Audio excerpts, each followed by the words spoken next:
İndi isə qondarma qərbi Azərbaycanlılar məsələsinə toxunaq. Brüsseldə qərbi Azərbaycanlıların qayıdış hüququ güya mövzusunda konfransı keçirilib.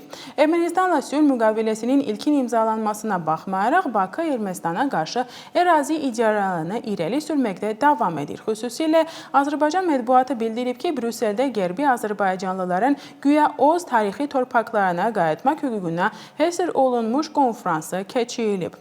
Qeyd edək ki, Bakı qərbi Azərbaycan dedikdə Ermənistanın ərazisini nəzərdə tutur. Məlumata görə konfransa Belçika, Fransa, Böyük Britaniya, İsveçrə, İtaliya və Azərbaycandan beynəlxalq hüquq ekspertləri, tədqiqatçılar və ictimai xadimlər qatılıb.